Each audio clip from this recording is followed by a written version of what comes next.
Planong pagpaparenovate sa bahay ni Kuya JJ, matutuloy pa ba o matutuloy na ba?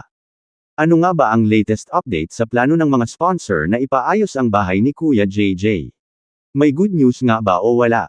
Iyan ang ating pag-uusapan sa video na ito, mga kaibigan.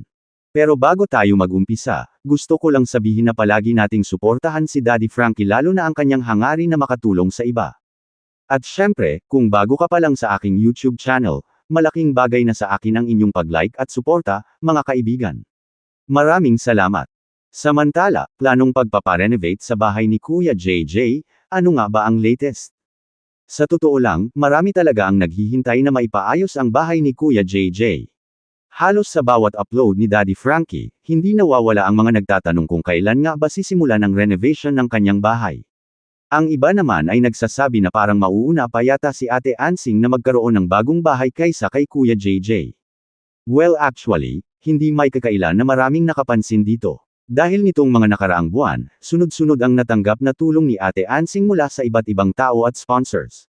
Kaya natural lang na may mga supporters ni Kuya JJ na nagtatanong kung ano na ang nangyari sa naunang plano para sa kanya. Pero kung susuriin nating mabuti ang sitwasyon, hindi naman siguro tama na ikumpara ang natatanggap na tulong ng bawat isa.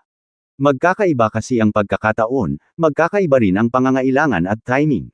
Hindi dahil mas maraming natatanggap na tulong ang isa ay ibig sabihin ay nakalimutan na ang iba. Ang mas mahalagang tingnan dito ay wala namang naging pahayag na tuluyan ng kinansela o isinantabi ang plano para sa bahay ni Kuya JJ. Sa ngayon, wala pa lamang talagang opisyal na update kung kailan ito sisimulan. Marami rin ang nagsasabi na baka wala ng budget ang mga sponsor. Pero kung ating iisipin, hindi naman agad ganoon ang dapat nating isipin. Sa katunayan, ilang beses na rin nating nakita na kapag may malalaking proyekto, hindi ito basta-basta ginagawa sa loob lamang ng ilang araw o linggo. Kadalasan, may tamang oras, tamang paghahanda at tamang pagpaplano bago ito maisakatuparan. Isa pa, hindi rin natin may kakaila na maraming responsibilidad si Daddy Frankie. Bukod kay Kuya JJ, marami rin siyang tinutulungan at may mga emergency na pagkakataong kailangan niyang unahin. Bilang content creator na tumutulong sa iba't ibang tao, hindi rin madali ang pagbabudget ng oras at koordinasyon sa mga sponsors. May isa ring bagay na dapat nating isaalang-alang.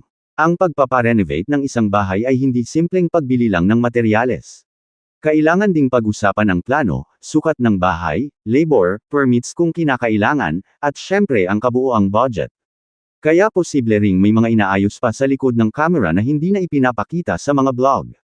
Sa totoo lang, sang-ayon ako sa komentong ito. Dahil kung pagbabatayan natin ang dami ng taong gustong makatulong kay Kuya JJ, masasabi nating hindi naman nawawala ang pag-asa na matuloy ang renovation. Marami pa ring viewers ang nagsasabing handa silang magbigay ng tulong kapag dumating na ang tamang panahon. Sa aking palagay, ang dahilan kung bakit wala pang malinaw na update ay hindi dahil wala nang gustong tumulong.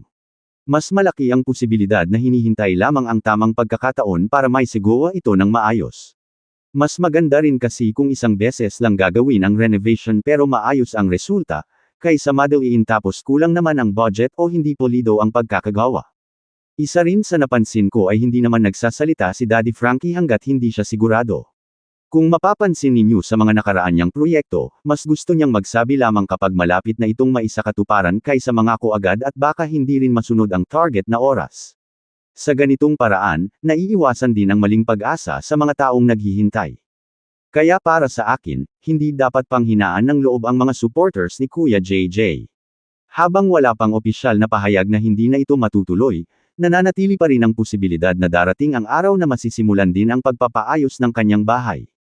At sa totoo lang, kung may isa mang taong deserve magkaroon ng mas maayos at mas ligtas na tahanan, isa si Kuya JJ sa mga iyon. Hindi lamang dahil marami ang naaawa sa kanyang kalagayan, kundi dahil nakita rin ng maraming tao ang kanyang pagiging masipag, mapagpakumbaba at marunong magpasalamat sa bawat biyayang natatanggap niya.